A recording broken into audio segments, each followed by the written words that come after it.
বিশেষ করে যারা স্রষ্টা নিয়ে সন্দেহে থাকে তাদের জন্য এটার ভিতরে ডোজ আছে, মেডিসিন আছে। ইয়াং ছেলে পেলে অনেকে আমাদের প্রশ্ন করে, হুজুর আল্লাহরে নিয়ে অনেক প্রশ্ন জাগে, স্রষ্টার অস্তিত্ব নিয়ে, আখিরাত নিয়ে, কবরের জীবন নিয়ে আমাদের প্রশ্নের অভাব নাই, কারণ নাস্তিক্যবাদের ছড়াছড়ি আশেপাশে আছে না নাই? ইয়াং যারা আছে তোমাদেরকে একটা বই পড়ার সাজেস্ট আজকে আমি করে যাই। বইটার নাম অনেকে জানে, প্যারাডক্সিক্যাল সাজিদ। কি নাম? লেখক হচ্ছে আরিফ আজাদ। লেখক কে? আরিফ আজাদ। বইটার নাম প্যারাডক্সিক্যাল সাজিদ। গত 21শে বইমেলায় এটা দ্য বেস্ট সেলার হয়েছিল, এজন্য নাস্তিকদের মাথা গরম। কথা বলেন। এই বছর সে আরেকটা বের করছে, প্যারাডক্সিক্যাল সাজিদ 2। এটা গতকাল থেকে বইমেলায় পাওয়া যাচ্ছে, 21শে বইমেলায়। এই প্যারাডক্সিক্যাল সাজিদ 1, প্যারাডক্সিক্যাল সাজিদ 2 প্রতিটা যুবকের সাথে সাথে রাখার দরকার, ঠিক কিনা? It's an eye opener for you. এই সূরাটা আপনাদের জন্য আই ওপেনার, চোখ খুলে দিবে। একটু চিন্তা করলেই বুঝবেন যে নাস্তিকদের যুক্তিগুলো খুবই হালকা। ওরা স্রষ্টাকে মানতে চায় না, আল্লাহরে মানতে চায় না। এর কারণ ওরা বলে আনসিন ইজ নাথিং, যেটা দেখি না ওইটা মানি না। নাজুবিল্লাহ পড়বেন না? কিন্তু ওরা ওদের জীবনে অনেক কিছু দেখে না, ওরা মানে না। কথা কন। আচ্ছা, আপনি আপনার জীবনে সরাসরি চোখ দিয়ে আমেরিকা দেখছেন? কথা কয় না। তা আমেরিকা যা আছে মানেন না? যারা এখনো হজে যান নাই, হজে যারা এখনো যান নাই, কাবাঘর নিজ চোখে সরাসরি দেখছেন? টিভিতে না, টিভিতে তো সবাই দেখছে। সরাসরি কাবাঘর দেখছেন? তো আপনি যে দেখেন নাই, আপনি সৌদি আরব যে আছে, কাবাঘর যে আছে মানেন না? নাস্তিকরা বাতাস খালি চোখে দেখে না, দেখে, কিন্তু নাস্তিকরা বাতাস মানে না। Why do you believe on that? বাতাস মানুষ কেন? তোর দাদা, তোর বাবা কোনোদিন বাতাস দেখছে? তুই তোর চোখ দিয়ে কোনোদিন বাতাস দেখেছিস? Do you see the air in the atmosphere? উত্তর বলবেন no. So why do you believe on that? বাতাস বিশ্বাস করো কেন? Do you see the migraine pain when someone feel in his head? কেউ যখন মাথা ব্যথা অনুভব করে, বলে যে আমার মাথাটায় প্রচন্ড ব্যথা, ওর যে মাথা ব্যথা দেখা যায়। কথা বলেন। ভাইজানের মাথা ব্যথা প্রচন্ড দেখা যাচ্ছে? মাথা ব্যথা থাকলেও মাথার অবস্থা যায়, না থাকলেও এটা দেখা যায় না। So why do you believe on that? মাথা ব্যথা দেখা যায় না তো বিশ্বাস করো কেন? এগুলো কপাল পড়া, এগুলো হচ্ছে নাম্বার 1 হাতারা মুল্লুক্কা পাঠা। এদের দলিলগুলো একেবারে নড়বড়ে। কুফানগরীতে এক নাস্তিক ছিল, সে বলে বেড়াতো আমি আল্লাহরে দেখি না তাই মানি না। কুফানগরীর লোকজন বলে আমাদের এক ইমাম আছে নাম নু'মান ইবনে সাবিত, ওনার সাথে বসলে তুমি আল্লাহরে দেখতে পাবা। সে বলে তাই, তাহলে তোমাদের ইমামকে ডাকো। সাইয়েদনা ইমাম আবু হানিফা টাইম দিলেন, এই জুমার দিন, আজকে জুমার দিন না, এই জুমার নামাজের পরে ঠিক ভর দুপুরে 2টায় সবাই আমরা একত্রিত হব। নাস্তিকও আসবে, সাইয়েদনা ইমাম আবু হানিফাও আসবে। জুমার সালাতের পরে লোকের বন্যা বয়ে গেল, বাঁধ ভাঙা জোয়ার, অনেক মানুষ। নাস্তিক এসেছে, লক্ষ লক্ষ লোক এসেছে, আসে নাই ইমাম আবু হানিফা। আসে না, আধা ঘন্টা, 1 ঘন্টা, 2 ঘন্টা পরে আসছে। নাস্তিক বলে এই তোমাদের ইমাম, যার কোনো সময়ের জ্ঞানই নেই, এর সাথে কিসের তর্ক? সাইয়েদনা ইমাম আবু হানিফা বলে ইনদি উযর, আমার উযর আছে। কি উযর? সাইয়েদনা ইমাম আবু হানিফা বলেন আমি ঘর থেকে বের হয়ে আসার পথে একটা নদী পার হয়ে আসতে হয়। আজকে এসে দেখি নদীর মধ্যে কোনো মানুষ টানুষ নাই, নৌকা নাই, মাঝি নাই, কিচ্ছু নাই। তো হঠাৎ দেখলাম পাশে বিশাল বড় একটা গাছ, এই গাছটা এমনি এমনি 2 ভাগ হয়ে গেল। হঠাৎ গাছ থেকে এমনি এমনি লম্বা তক্তা হয়ে গেল, এমনি এমনি তক্তাগুলো জোড়া লেগে নৌকা হয়ে গেল। আর নৌকা আমার সামনে আসলো, মাঝি ছাড়া, লগি বৈঠা ছাড়া। আমি নৌকায় যেয়ে বসলাম, নৌকাটা আমার নিয়ে টান দিয়ে সাঁ করে ওপারে নিয়ে গেল। তো এই যে এই কাজগুলোর প্রসেসিংগুলো হতে আমার 2 ঘন্টা সময় লেগেছে। নাস্তিক তখন ইমাম গাঞ্জা খাইছে, মাথার তার ছিঁড়া গেছে, নাহলে কোনো সুস্থ মানুষ এই কথা বলতে পারে? এমনি এমনি নাকি গাছ ভেঙে তক্তা হয়, এমনি এমনি নাকি তক্তা লেগে নৌকা হয়, এমনি এমনি নাকি মাঝি ছাড়া নৌকা চলে? সাইয়েদনা ইমাম আবু হানিফা বললেন এই তো আপনি লাইনে চলে আসছেন, আপনারে বুঝানো এখন আমার খুব সহজ হবে। এমনি এমনি গাছ কাটে না করাত ছাড়া, এমনি এমনি তক্তা জোড়া লাগে না, নৌকা হয় না মিস্ত্রি ছাড়া, এমনি এমনি নৌকা চড়ে না মাঝি ছাড়া। তাহলে এত বিশাল বড় আকাশটা কেমন করে এমনি এমনি হলো? জমিনটা কেমন করে এমনি এমনি হলো? সাগর, মহাসাগর, পাহাড়, মরুভূমি কেমন করে এমনি এমনি হলো? এগুলোর একজন স্রষ্টা আছে না নাই? নাস্তিক কয় তাই তো, আসলেই তো আমি হাতারাম, আসলেই তো আমি উল্লুক্কা পাঠা। এইভাবে তো আমি কখনো ভেবে দেখি নাই, এইভাবে তো কখনো চিন্তা করি নাই। ও ইমাম, তুমি আমার ঘুমন্ত বিবেককে জাগিয়ে দিয়েছ, তুমি আমার চোখের সামনের পর্দাটা উঠিয়ে দিয়েছ, তুমি আমার দৃষ্টিভঙ্গিকে পরিবর্তন করে দিয়েছ। ও ইমাম, তুমি আমার চোখ খুলেছ, তুমি আমাকে হক চিনতে সাহায্য করেছ, আর দেরি করতে চাই না, আমারে পড়িয়ে দাও লা ইলাহা ইল্লাল্লাহু মুহাম্মাদুর রাসূলুল্লাহ। কালিমা পড়ে মুসলমান হয়ে গেছে। আল্লাহু আকবার পড়েন। এমনি নাস্তিকদের জন্য এই সূরার ভেতরে আল্লাহ তাআলা অনেক দিকদর্শন রেখেছেন, জীবন দর্শন রেখেছেন। আল্লাহ বুঝাতে চান যে গোলাম, আমারে চেনার জন্য, আমারে দেখার জন্য তোর ডক্টরেট ডিগ্রি লাগবে না, তোর ব্যাচেলর ডিগ্রি, মাস্টার্স ডিগ্রি লাগবে না। তুই আমার সৃষ্টির দিকে একটু নজর করে তাকা, একটু ঠান্ডা মাথায় চিন্তা করে দেখ, একটু সাগরের দিকে তাকা, একটু নদীর দিকে তাকা, একটু পাহাড়ের দিকে তাকা। তাকালেই তুই বুঝবি সামওয়ান ইজ কন্ট্রোলিং এভরিথিং। একজন এমডি আছে, ম্যানেজিং ডাইরেক্টর, মহা ব্যবস্থাপক, যে গোটা বিশ্বের সব ব্যবস্থাপনার আঞ্জাম দিচ্ছেন। চিল্লায় বলেন ঠিক কিনা? আল্লাহ বলে তুই সাগরের দিকে তাকা, পাহাড়ের দিকে তাকা, নদীর দিকে তাকা। সাগরের দিকে তাকালে আমি আল্লাহরে খুঁজে পাবি। ঝর্ণার দিকে তাকা, ঝর্ণার মধ্যে আল্লাহর নিদর্শন আছে না নাই? ঝর্ণা ঝর্ণা ঝর্ণা রে, বলনা বলনা বলনা রে, কার বিরহে পাগল পাড়া তুই, কার মিলনে ফুল ফসলে ভরা রে তোর দুকুল হই, কার মিলনে ফুল ফসলে ভরা রে তোর দুকুল হই। ঝর্ণা ঝর্ণা ঝর্ণা রে, বলনা বলনা বলনা রে, কার বিরহে পাগল পাড়া তুই। সুবহানাল্লাহ পড়েন। ঝর্ণা দেখছেন কোনোদিন? হরে হরে দেখছেন? সিলেটে মাধবকুণ্ড, জলপ্রপাত, আর কোথায়? সীতাকুণ্ড, আর কোথায়? রাঙ্গামাটি, আর শ্রীমঙ্গল। ঝর্ণা আছে না? এই ঝর্ণার দিকে তাকাবেন, ঝর্ণার ঝরঝর শব্দের আওয়াজগুলো বোঝার চেষ্টা করবেন, দেখবেন ঝর্ণা আপনাকে বলে দিবে যে আমার স্রষ্টা কে। আল্লাহর সৃষ্টির দিকে তাকালে আল্লাহরে পাওয়ার সুযোগ আছে না নাই? এই তথ্যগুলো, এই উপাত্তগুলো, এই মেসেজ আর ইনফরমেশনগুলো আল্লাহ তাআলা এই সূরার ভেতরে ভরে দিয়েছে। শুনতে রাজি আছেন? আওয়াজ করে বলেন তো সূরার নাম, আরো জোরে সবাই বলেন কি নাম? মুলক। মুলক মানে কি? মুলক মানে রাজত্ব, মুলক মানে ক্ষমতা, মুলক মানে পাওয়ার, মুলক মানে কিংডম, মুলক মানে সভরেইনটি, মুলক মানে অথরিটি। অথরিটি কার? এজন্য রব্বুল আলামিন বলেন তাবারাকাল্লাযী বিয়াদিহিল মুলকু ওয়া হুয়া আলা কুল্লি শাইইন কাদির।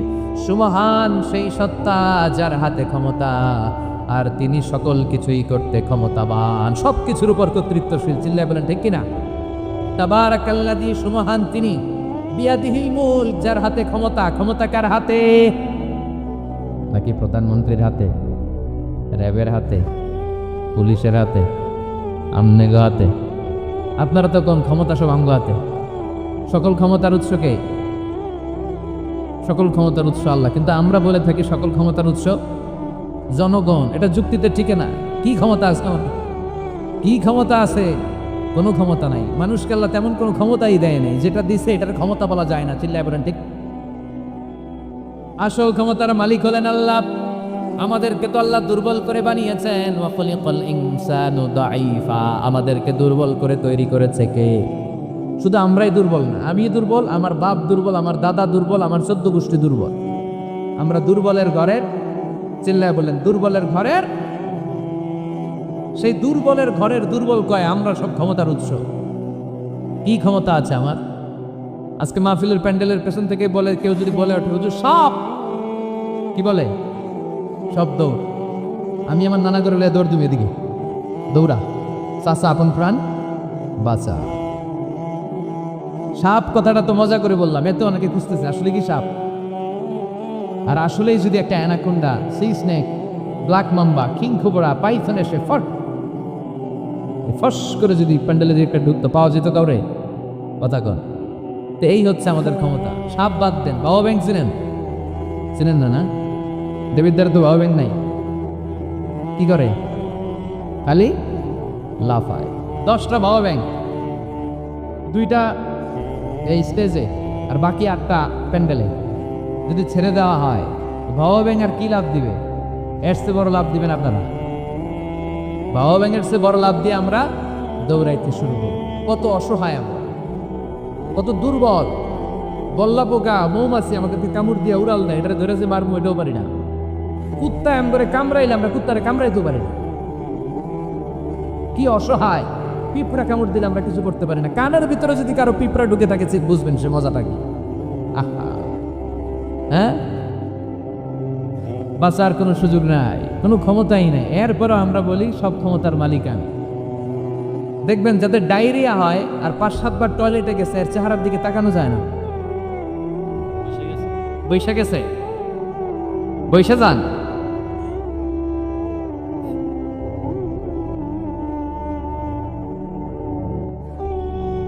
তো এই হইল আমাদের অবস্থা। 5-6 বার টয়লেটে গেলে আর ওরা দইরা দাঁড় করানো যায় না। কাই মরে যাইও, আরে সবাই মাফ করে দেন, আই আর হাইতেন না,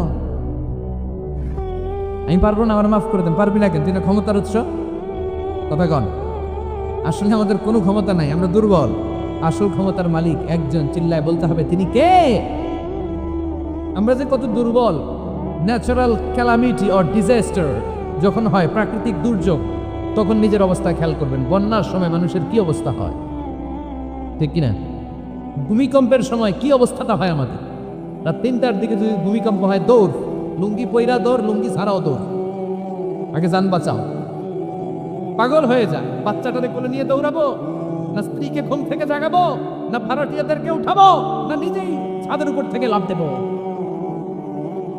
ত্রাস, ভয়, ভূমিকম্প, সবাই দৌড়। দেখবেন ভূমিকম্প হইলে বাড়িওয়ালাও দৌড়, ভাড়াটিয়াও দৌড়। নাকি ভাড়াটিয়ারা দৌড়ায়, বাড়িওয়ালারা দৌড়ায় না? কথা কন। ডোনাল্ড ট্রাম্প যে বিল্ডিং এ থাকে, ওইটাতে ভূমিকম্প হইলে ডোনাল্ড ট্রাম্প তো দৌড়াবে না? না, ডোনাল্ড ট্রাম্পও দৌড়াবে। আমি কিছু টেলিভিশনের লাইভ প্রোগ্রাম দেখেছি, ওখানে উপস্থাপক আর অতিথিরা ক্যামেরা মেকআপ টেকআপ নিয়ে বসতে, একটু পরে শুরু হয়েছে ভূমিকম্প। মাইক ঠুইয়া দিয়া উপস্থাপক দৌড়। তো যেহেতু মেকআপ টেকআপ একেবারে ক্যামেরা সব সেটিং, অতিথিরা ওঠে না, একটু পরে আবার নাড়াচাড়া, এবার অতিথিও দৌড়। বাঁচার জন্য সব দৌড়। এই হচ্ছে আমাদের ক্ষমতার দৌড়াত্ম। এরপরও আমরা বলি আমরা নাকি ক্ষমতার উৎস। তুফান হলে, এইখানে একটা তুফান হলে 70 কিলোমিটার বেগের জাস্ট বাতাসটাকে যদি আল্লাহ এর তীব্রতা যদি বাড়িয়ে দেয়, সব দৌড় আমরা। কথা কন। আল বাহরু জুনদুম মিন জুনুদিল্লাহ, আর রিহু জুনদুম মিন জুনুদিল্লাহ। বাতাস আল্লাহর সৈনিক, আগুন আল্লাহর সৈনিক, তুফান আল্লাহর সৈনিক। চিল্লা এখন ঠিক কিনা? 2004 সালের সুনামির কথা ভুলে গেছেন? ইন্দোনেশিয়া একটা প্রদেশ আছে, বান্দা আছে, এক ধাক্কায় 3 লক্ষ সাগরের ভেতরে। জাপানের কান্টো শহরে 1 লক্ষ না, একটা ধাক্কায়, কয়েক সেকেন্ডের ব্যবধান। একটু আগে নাচানাচি করতেছিল, ধুম্মা চলে ধুম, একটু পরে সব হয়ে গেছে ধুম ধুম, একেবারে সাইজ করে ফেলছে কে? আহা, কোনো ক্ষমতা নাই। ক্ষমতার মালিক কে?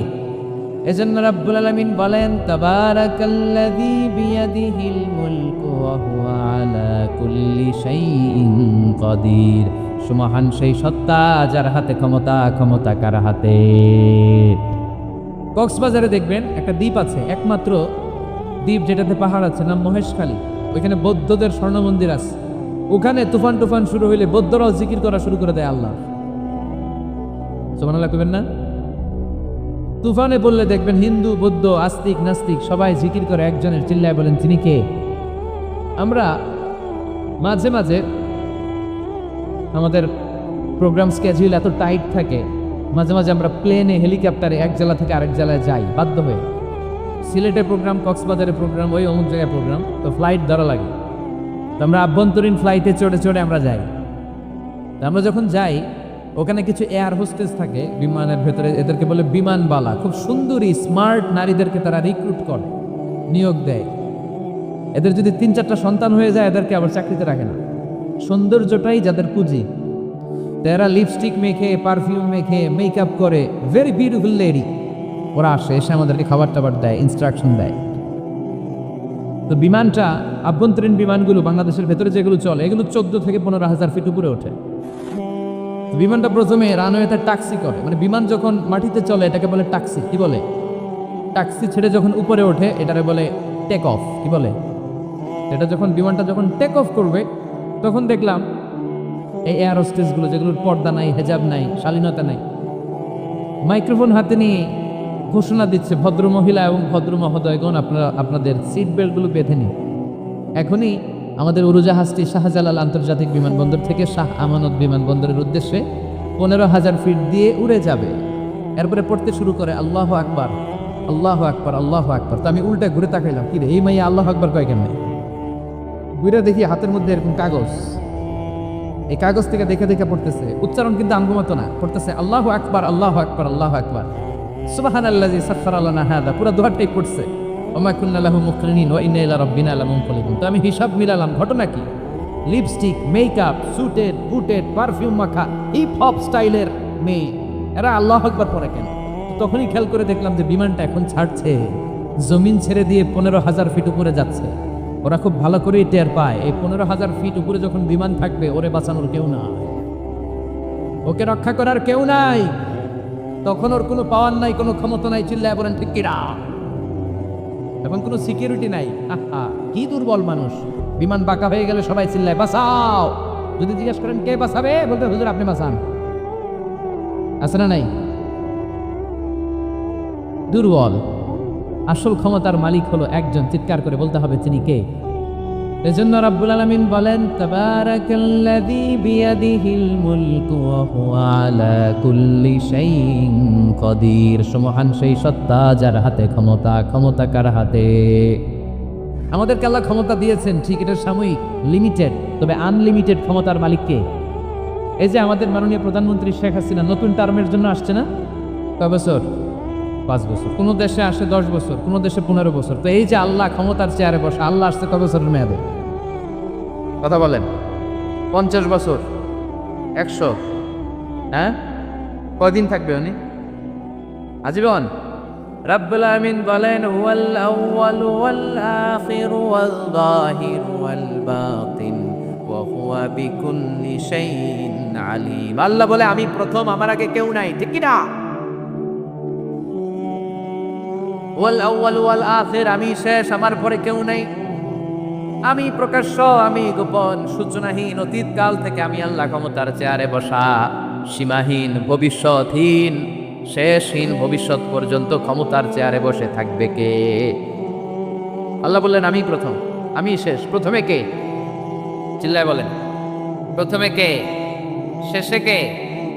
প্রথমে আল্লাহ আল্লাহ, শেষেও আল্লাহ আল্লাহ, আকাশে আল্লাহ আল্লাহ, জমিনে আল্লাহ আল্লাহ। সবাই পড়েন, প্রথমে আল্লাহ আল্লাহ, শেষেও আল্লাহ আল্লাহ, আকাশে আল্লাহ আল্লাহ, জমিনে আল্লাহ আল্লাহ। নিখিল জাহান গায়ে গুণগান তার নামে গায়, আমরাও গাহি তাআলা হামদে বারি তাআলা, হামদে বারি তাআলা, হামদে বারি তাআলা। সুবহানাল্লাহ পড়েন। তিনি প্রথম, তিনি শেষ, তিনি চিরকাল ক্ষমতার চেয়ারে বসে থাকবেন। চিল্লায় বলেন ঠিক কিনা? আবার পৃথিবীতে অনেক দেশে দেখবেন ডেমোক্রেটিক সিস্টেমে ক্ষমতায় আসে, মানে ভোটে জিতে, যেমন আমাদের দেশ। তা আল্লাহ তো ভোটে জিতে আসছে না? আল্লাহ ভোটে জিতে আসছে। অনেক দেশে মোনার্কি সিস্টেম, মানে রাজতন্ত্র, রাজার পোলা রাজা, আল্লাহর বাপ ছিল রাজা, এই জন্য আল্লাহও রাজা। এরকম আল্লাহ চিরকাল, আজীবনের মেয়াদ নিয়ে তিনি ক্ষমতার চেয়ারে বসা। চিৎকার করে বলেন ঠিক কিনা? আবার পৃথিবীর অনেক দেশে দেখা যায় আন্দোলন করে সরকারকে ক্ষমতার চেয়ার থেকে নামানো যায় কি যায় না? পৃথিবীতে এরকম হয়েছে না অনেক জায়গায়? আন্দোলনের ঠেলায় সরকার কয় আমি নাই।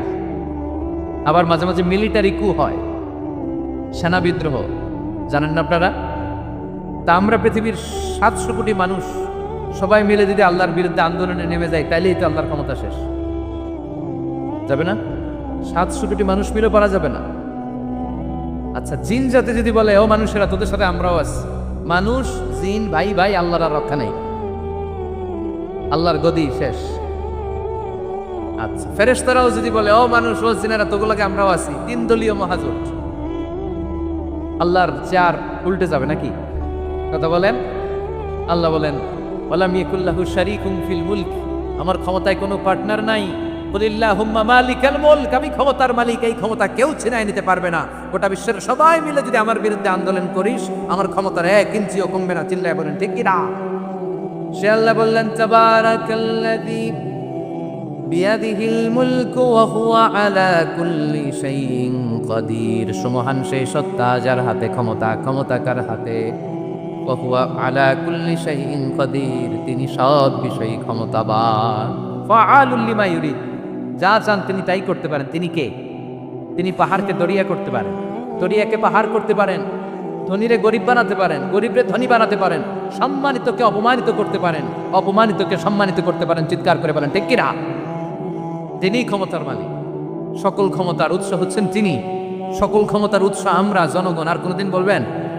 দেবিদ্বারের ভাইরা তাহলে চিল্লায় বলেন তো, সকল ক্ষমতার উৎস কে? আল্লাহ সকল ক্ষমতার উৎস। এর কিছুদের উপর আল্লাহ বলেন, ওয়ালাকাদ যায়্যানাস সামাআদ দুনিয়া বিমাসাবিহা ওয়া জাআলনাহা রুজুমান লিশ-শায়াতিন। আমি প্রথম আকাশের মহাশূন্যটাকে আলো দিয়ে, তারা দিয়ে সুশোভিত করেছি। আবার এই তারা দিয়ে আমি জিনদেরকে আঘাত আর প্রহারের ব্যবস্থাও করেছি। সুবহানাল্লাহ পড়েন। অনেক লম্বা কথা, আমি সংক্ষেপে মেসেজগুলো আপনাদের কাছে পৌঁছে দিই। আল্লাহ বলেন, আমি প্রথম আকাশের মহাশূন্যটাকে তারা দিয়ে সাজিয়েছি। I have beautified the closure sky with light, candle and stars. মাথা উপরের দিকে তুললে আমরা যেটা দেখি, এটা কি? আসলে এটা আকাশ না, এটা মহাশূন্য। এটা কি? আকাশ অনেক উপরে। আমরা খালি চোখে যা দেখি, এটা প্রথম আকাশের মহাশূন্য। এই প্রথম আকাশের মহাশূন্যের অনেক উপরে প্রথম আকাশ, তারপরে দ্বিতীয় আকাশের মহাশূন্য, তারপরে দ্বিতীয় আকাশ, তারপরে তৃতীয় আকাশের মহাশূন্য, তারপরে তৃতীয় আকাশ। একটার চেয়ে আরেকটা বড়। সুবহানাল্লাহ পড়েন। কত বড়? আপনার এই হাতের আংটিটা, সাহারা মরুভূমির নাম শুনছেন? পৃথিবীর সবচেয়ে ছোট মরুভূমি, তাই না? তাইলে বড়। এই বিশাল সাহারা মরুভূমিতে যদি আপনার এই হাতের আংটিটা আপনি ছুঁড়ে ফেলে দেন, এই সাহারা মরুভূমির তুলনায় আপনার আংটি যত ছোট, আল্লাহর দ্বিতীয় আকাশের তুলনায় আল্লাহর প্রথম আকাশটা ঠিক তত ছোট। একটার চেয়ে একটা বড়, একটার চেয়ে একটা বড়। আর আমরা মনে করি কত বিশাল জায়গা নিয়ে আমরা বসে আছি।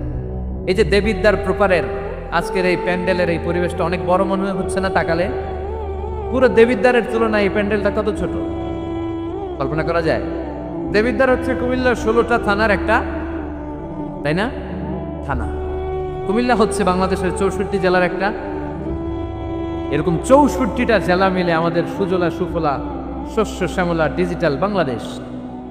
এই বাংলাদেশ হচ্ছে পৃথিবীর সবচাইতে বড় দেশ।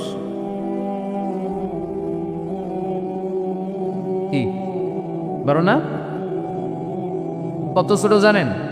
মানচিত্রের মধ্যে বাংলাদেশ এটা লেখার জায়গা পাওয়া যায় না। বাংলা BANG পরে ইন্ডিয়ার উপরে, মাঝখানে LA, পরে বাংলাদেশের উপরে আবার DESH পরে আবার ইন্ডিয়ার উপরে। বাংলাদেশ কথাটা লেখার জায়গাও বাংলাদেশের উপরে নাই। কত ছোট! পাশের ইন্ডিয়ায় 25 গুণ বড়, Canada, United states of America প্রায় 100 গুণ বড়, রাশিয়া নামে একটা দেশ আছে প্রায় কয়েকশো গুণ বড়। এরকম 200টা দেশ মিলে আমাদের এই পৃথিবী। এই 200টা দেশ মিলে পৃথিবীর মাত্র 30 ভাগ, বাকি 70 ভাগ হচ্ছে শুধু পানি। সুবহানাল্লাহ কবেন না? তাহলে পুরো পৃথিবীর তুলনায় দেবিদ্বারের এই প্যান্ডেলটা কত ছোট, কত ক্ষুদ্র আমি, কত তুচ্ছ আমি, কত নগণ্য আমি, চিন্তা করতে পারেন? আচ্ছা, এত বড় মনে হইলো এই পৃথিবীটা, এই পৃথিবীটাকে এত বড় মনে হচ্ছে আমাদের, কিন্তু এই যে দ্বীপ প্রহরের জলজলে সূর্যটা দেখা যায়, এই সূর্যটা এই বিশাল পৃথিবীর চেয়ে 13 লক্ষ গুণ বড়। 9 কোটি 30 লক্ষ মাইল দূরে 8 মিনিট 18 সেকেন্ড সময় নিয়ে আলোটা আসে। তাহলে এতক্ষণকার আলোচনা পর্যন্ত মনে হচ্ছে সূর্যই মনে হয় অনেক বড়। সূর্য হচ্ছে একটা স্টার, তারা। সূর্যের পরে পৃথিবীর সবচেয়ে কাছের তারার নাম প্রক্সিমা সেন্ট্রাই, তারপরে একটা Alpha Centauri A, Alpha Centauri B, যেতে যেতে ইটা ক্যারিনা, ব্যাটেল জিউস, এরকম অনেকগুলো আছে, আপনারা গুগল করলে পাবেন এগুলো। এই যে ব্যাটেল জিউস তারা, যেই সূর্য পৃথিবীর চেয়ে 13 লক্ষ গুণ বড়, ওই ব্যাটেল জিউস তারাটা আবার সূর্যের চেয়ে 33 কোটি গুণ বড়। তাহলে এতক্ষণ পর্যন্ত বোঝা যাচ্ছে ব্যাটেল জিউসই মনে হয় বড় না। ব্যাটেল জিউস এত ক্ষুদ্র তারা, এটার কোনো নাম নিশানাই নাই অন্য তারকার সামনে। চিল্লায় কোন আল্লাহু আকবার। এরকম লক্ষ লক্ষ অযুত লক্ষ নিযুত কোটি million billion trillion zillion pillion অট্রিলিয়ন তারা নিয়ে আমাদের গ্যালাক্সি গঠিত। আমাদের এই গ্যালাক্সির নাম মিল্কি ওয়ে। কি নাম? আমাদের গ্যালাক্সির পরে সবচেয়ে কাছের গ্যালাক্সির নাম অ্যান্ড্রোমেডা। আমাদের গ্যালাক্সি থেকে অ্যান্ড্রোমেডায় পৌঁছতে আলোর গতিতে কেউ যদি পৌঁছতে চায় তাহলে 2.5 মিলিয়ন লাইট ইয়ার সময় লেগে যাবে। 2.5 million light year. Light year মানে আলোকবর্ষ। আলোকবর্ষ বললাম এজন্য, মানে আলোর গতিতে যদি আপনি ছোটেন এই পৃথিবীতে আবিষ্কৃত সবচেয়ে দ্রুত গতিসম্পন্ন যে উপাদানটা পাওয়া গিয়েছে সেটার নাম লাইট, মানে আলো। সেটা কি? এই আলো 1 সেকেন্ডে ছুটে 1,86,000 মাইল বেগে। সুবহানাল্লাহ, বাড়িতে গিয়া 1 সেকেন্ডে 1 লক্ষ, 1 ঘন্টায় না কিন্তু, 1 মিনিটেও না, আরে 1 সেকেন্ড করে দিতে 2 সেকেন্ড লাগবে। কথা কন, সেই 1 সেকেন্ডে নাকি আলো ছুটলে 1,86,000 মাইল চলে যায়। তো আলোর গতিতে গতিসম্পন্ন কোনো রকেট, যেই রকেট আলোর গতিতে ছুটবে, এরকম কোনো রকেট যদি আপনারা বানাতে পারেন, তাহলে আমাদের গ্যালাক্সি থেকে, আমাদের মিল্কি ওয়ে থেকে আমাদের সবচেয়ে কাছের গ্যালাক্সি অ্যান্ড্রোমেডাতে পৌঁছতে আপনার 25 লক্ষ বছর লেগে যাবে। চিল্লায় পড়েন আল্লাহু আকবার। এই প্রথম আকাশের মহাশূন্যটাকে এরকম তারা দিয়ে সুশোভিত করে দিয়েছে কে? রাতের বেলা তারার মেলা যদি আপনি তাকান অবাক হবেন। এখন তো তারার সৌন্দর্য দেখা যায় না লাইটিং ফাইটিং এর কারণে। আগে যখন গ্রামে আসতাম দেখতাম কি সুন্দর তারা, সুন্দর সুন্দর তারা আছে। সবচেয়ে উজ্জ্বল একটা তারা আছে, এটার নাম ধ্রুব তারা। কি তারা? ধ্রুব তারা। একটা আছে শুক তারা। 60টা তারার একটা চ্যানেল আছে, এটার বলে সপ্তর্ষি মণ্ডল। অনেকে রাতের তারাটা চিনে না। আগের নাবিকরা আকাশের তারা দেখে পথ চলত। সুবহানাল্লাহ বলেন। এই তারকারা যদি প্রথম আকাশের মহাশূন্যটাকে সাজিয়ে দিয়েছে কে? এরপরে সূরার প্রথম রুকুর শেষে আল্লাহ বললেন, ওয়াসিররু قولكم أو اجهروا به إنه عليم بذات الصدور ألا يعلم من خلق وهو اللطيف الخبير। আল্লাহ বলেন, তুমি গোপনে কিছু বলো কিংবা প্রকাশ্যে বলো, তুমি যাই বলো না কেন, কথাগুলো শুনে কে? আপনি আওয়াজ করে, এই যে আওয়াজ করে আমরা কথা বলতেছি, শুনে কে? আওয়াজ বন্ধ করে মনে মনে ভাবতেছি, ওইটা মনে আল্লাহ শুনে না। কথা বলেন। 7 আকাশের উপরে আল্লাহর আরশ, ওই আরশের উপরে আল্লাহর অবস্থান। 7 জমিনের নিচেও যদি কোনো পিঁপড়া নীরবে নিঃশব্দে হেঁটে যায়, আল্লাহ বলে এত উপর থেকে আমি ওই পিঁপড়ার হেঁটে চলার পায়ের আওয়াজটাও শুনতে পাই। কেউ যেটা শুনে না, শুনে কে? এরপরে আল্লাহ বললেন, ওয়াল্লাযী জাআলা লাকুমুল আরদা যালুলান ফামশু ফি মানাকিবিহা ওয়া কুলু মির রিজকিহি ওয়া ইলাইহিন নুশুর। আল্লাহ বললেন, তিনি এমন সত্তা যিনি তোমাদের জন্য জমিনটারে সমতল বানিয়ে দিয়েছেন। জমিনের যেখান দিয়ে প্রয়োজন হেঁটে যাও আর রিজিক তালাশ করো, কিন্তু সবশেষে তার দিকে ফিরে যেতে হবে, ঠিক কিনা? জমিনটারে সমতল করলো কে? আজকের এই প্যান্ডেলটা সমতল না? কথা কন না, উঁচা নিচা? আজকে এদিকে যদি উঁচা হইতো, এদিকে নিচা, এদিকে খাদ, এদিকে গর্ত, এদিকে আবার উঁচা, বুঝতে পারতেন? কি সমতল! বিমান থেকে নিচের দিকে তাকালে এটা ভালো টের পাওয়া যায়। মনে হয় সবুজ কার্পেটিং করা, এটা একটা কার্পেট, এটা একটা কার্পেট, কার্পেট কার্পেট। পুরো বাংলাদেশটা মনে হয় যেন আল্লাহ তাআলা সবুজ কার্পেট দিয়ে ডেকোরেশন করে রেখেছে। আল্লাহ বলে, সবুজ কার্পেট দিয়ে ডেকোরেশন করেছি দেখে ভেবে নিও না তোমরা বেঁচে গেছো। নাফরমানি আর গাদ্দারি করলে সবুজ কার্পেটের ভিতরে আগুন আছে না নাই? কি মেকানিজম? উপরে কার্পেট, নিচে আগুন। কার্পেটের নিচে কি? আল্লাহ কোরআনে কসম কেটেছেন, ওয়াল বাহরিল মাসজুদ, ফুটন্ত সাগরের পানির কসম। দুনিয়ার কোন সাগরের পানি গরম না, সব ঠান্ডা, কিন্তু আল্লাহ বললেন ফুটন্ত টকবকে সাগরের পানির কসম আমি খেলাম। অনেক গবেষণা হলো এই সাগরের পানি নিয়ে। আমেরিকান নেভাল একাডেমির এক চিফ ইঞ্জিনিয়ার, উনি বললেন কোরআনে পাওয়া গেল টকবকে সাগরের পানির কসম, কিন্তু সাগরের পানি তো ঠান্ডা, এখানে গরম আসলো কোত্থেকে? আসলে আল্লাহ সাগরের নিচে যে গরম মজুদ রেখে দিয়েছেন ওইটার দিকে খেয়াল করে বলেছে। তো সে গবেষণা করতে চাইলো, দেখি সাগরের ভেতরে আগুন কই আছে। কোরআন যেহেতু বললো টকবকে সাগরের পানির কসম, আসলে কোনো আগুন টাগুন খুঁজে পাওয়া যায় কিনা। সে সাগরের ভেতরে পাইপ ঢুকাতে শুরু করলো, জোড়া লাগিয়ে লাগিয়ে গবেষণা। তো পাইপ যেতে যেতে অনেক সাগরের গভীরতা শেষে তলা পাওয়া গেল।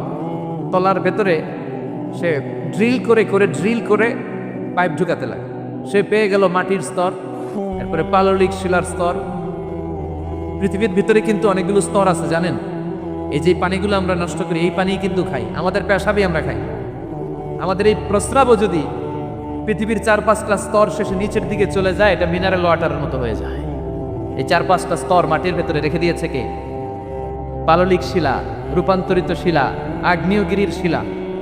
এরপরে যখন সে পাইপ ঢুকাতে শুরু করেছে, সে দেখতে পেল এই পাইপগুলো গলে গলে গলে গলে পানি হয়ে যায়। এত আগুন, এত গরম, সে তো অবাক। সে অবাক, পৃথিবীর ভিতরে এত আগুন আসলো থেকে। তো এই আগুনের টেম্পারেচারটা কতটুকু পাওয়ারফুল এটা চেক করার দরকার আছে না নাই? সে বলল, fire proof pipe bring from America. America থেকে ফায়ার প্রুফের পাইপ আনো, পরীক্ষা চালায় দেখি। ফায়ার প্রুফের পাইপ আনা হলো, এবার ফায়ার প্রুফের পাইপ ঢুকাইতে শুরু করছে। সাগর শেষে তলা, পাললিক শিলা, রূপান্তরিত শিলা, আগ্নেয়গিরির শিলা। ওই আগ্নেয়গিরির শিলার পরে যখন ফায়ার প্রুফের পাইপ ঢুকাতে শুরু করেছে, যেই পাইপে আগুন ধরে না, সে দেখতে পেল ফায়ার প্রুফের পাইপগুলো গুনে গলে গলে ধোঁয়া আর পানি হয়ে যায়। তাহলে এই সবুজ কার্পেটিং এর নিচে আগুন আছে না নাই? এ আগুন মজুদ করে রেখেছে কে? সে আল্লাহ বললেন, আমিনতুম মান ফিস সামাই আন ইয়াখসিফা বিকুমুল আরদা ফাইদা হিয়া তামুর। তোমরা কি ভেবেছো নাকি সবুজ কার্পেটের উপরে আনন্দে নাচানাচি করবা, আনন্দে লাফালাফি করবা, কিন্তু এই জামিনটারে মুহূর্তের মধ্যে দোলা দিয়ে দিতে পারে কে? খাসাফ মানে হচ্ছে ল্যান্ডস্লাইড, মুহূর্তে ভূমিটা কেঁপে যেতে পারে, পুরো পৃথিবীটা ফাইদা হিয়া তামুর কেঁপে উঠবে, ট্রেম্বলিং, ভাইব্রেশন শুরু হয়ে যাবে পুরো পৃথিবীটার কাঁপাকাঁপির চোটে। তোমরা এটার উপর দাঁড়িয়েও থাকতে পারবে না। তার মানে নিচে, এই পৃথিবীর নিচে আযাব আর গজব, আগুন মজুদ করে রেখেছে কে? আবার আল্লাহ বলল, উপরের দিকে তাকাও, দেখবা মেঘমালা, এই মেঘমালার উপরও আমি আল্লাহর আযাব আছে না নাই? আমিনতুম মান ফিস সামাই আন ইউরসিলা আলাইকুম হাসিবা ফাসাতা'লামুনা কাইফা নাযীর। আমি চাইলে উপর থেকে আইয়ুরসিলা আলাইকুম হাসিবা, হাসিবা মানে হচ্ছে পাথর বৃষ্টি, শিলাবৃষ্টি। দেবীদ্বারে তো কখনো শিলাবৃষ্টি হয় নাই না? তবে ওই সে বছর হয়েছিল শিলাবৃষ্টি হইলে দেখবেন যে ছাগল গরুর মাথায় পড়লে বড় বড় শিলা, ছাগল মরে যায়। মানুষের মাথায় পড়লে মানুষ মরে যায়, টিনের চাল ভেঙে যায়, বাড়িঘর ভেঙে সব শেষ। এরকম শিলাবৃষ্টি যদি হয় আমরা বাঁচবো? এসিড বৃষ্টি হলে, উল্কা বৃষ্টি হলে,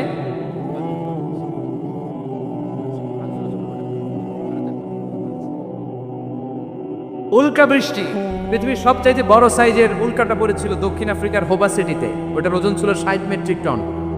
কয় মেট্রিক টন? কথা কন। আজকে প্যান্ডেলের উপরে যদি একটা পড়ে, দেবিদ্বার থানার উপরে যদি পড়ে, পুলিশ ফাঁড়ির উপরে যদি পড়ে, বঙ্গভবনের উপরে যদি পড়ে, ক্যান্টনমেন্টের উপরে যদি পড়ে, বাঁচাবে কে? Donald Trump. চিল্লায় বলেন, বাঁচাবে কে? তার মানে উপরেও আযাব, নিচেও আযাব, যে কোনো মুহূর্তে এই আযাব দিয়ে আমাদেরকে শেষ করে দিতে পারে কে? লূত আলাইহিস সালামের কওমের একটা বদখাসলাত ছিল, হোমোসেক্সুয়ালিটি, সমকামিতা। আল্লাহ শাস্তি হিসেবে পুরো জমিনটারে উল্টিয়ে দিলেন। ফাজআলনা আলিয়াহা সাফিলাহা, আল্লাহ উল্টায়া ছেড়ে দিলেন, সব শেষ। ওইখানে এখন ডেড সি, আল বাহরুল মাইয়িত, মৃত সাগর, গজবের জায়গায়। সাগরে কোনো কাঁকড়া নাই, চিংড়ি মাছ নাই, ব্যাঙ নাই, শ্যাওলা নাই, মাছ নাই, কিচ্ছু নাই। এরকম মুহূর্তের মধ্যে আযাব আর গজব দিয়ে আমাদেরকে শেষ করে দিতে পারে কে? শুধু বিশ্বনবীর দোয়ার বরকতে আমরা বেঁচে যাই। বিশ্বনবী দোয়াতে বলেছেন, আল্লাহ আমার আগের উম্মতদেরকে তুমি যেমনি আযাব দিয়ে গজব দিয়ে একবারে শেষ করে দিয়েছো, আমার গুনাহগার উম্মতদেরকে এইভাবে শেষ করে দিও না। বিশ্বনবীর দোয়ার বরকতে আমরা বেঁচে যাই। এরপর আল্লাহ বললেন, নাস্তিকরা কি মুক্ত বিহঙ্গের দিকে তাকায় না? বিহঙ্গ মানে পাখি, মুক্ত পাখির দিকে তাকায় না? পাখির দিকে তাকালে পাখির রব আল্লাহরে খুঁজে পাওয়া যায়, ঠিক কিনা? আওয়ালাম ইয়ারাউ ইলাত তায়রি ফাওকাহুম সাফাতিন ওয়া ইয়াকবিদনা মা ইউমসিকুহুন্না ইল্লার রাহমান ইন্নাহু বিকুল্লি শাইইন বাসীর। সুবহানাল্লাহ বলেন। পাখির দিকে নজর করলে পাখির রব আল্লাহরে খুঁজে পাওয়া যায়। আপনি পাখির দিকে তাকায় দেখেন কেমনে উড়ে, ওদেরকে শূন্যে ধরে রাখে কে? কথা বলেন না। মা ইউমসিকুহুন্না ইল্লার রহমান, আল্লাহ ছাড়া কেউ পাখি ধরে রাখে না। এই পাখির আরবি হচ্ছে তায়ের। পাখির আরবি কি? বিমান আরবিও তায়ের। পাখি আরবি যা, বিমান আরবিও তা। এটার উপর গবেষণা করে বিমান আবিষ্কৃত হয়েছে। সুবহানাল্লাহ দেবেন না? কিন্তু আমরা করতে পারি নাই, করেছে আমেরিকান দুই ভাই। আমরা আছি ফতুয়াবাজি নিয়ে, কথা কন। আমরা আছি মারামারি নিয়ে, কার পিছনে কেমনে লেগে থাকা যায়, কারে কেমনে টাইনে নামানো যায়। একজন জিজ্ঞেস করতেছে, এত খেলা থাকতে হাডুডু বাংলাদেশের জাতীয় খেলা কেন? হাডুডু বাংলাদেশের জাতীয় খেলার নাম? তার একজন উত্তরে বলতেছে, এর কারণ বাংলাদেশে কেউ উন্নতি করবে, ভালো কাজ করবে, এটা অন্যরা সহ্য করতে পারে না। উপরে উঠতে চাইলে ওরা ঠ্যাং করে নামাবে। এজন্য হাডুডু খেলা এই দেশের জাতীয় খেলা। হাডুডু খেলা দেখছেন? একটা সামনে যাইতে চাইলে সবাই কাবাডি কাবাডি কাবাডি কাবাডি, পহিলাই ওর ঠ্যাং ধরে কি করে পিছনের দিকে নিয়ে আসে, ওরা সামনে যাইতে দিবেই না। তো এই হচ্ছে আমাদের স্বভাব। চিল্লায় বলেন ঠিক কিনা?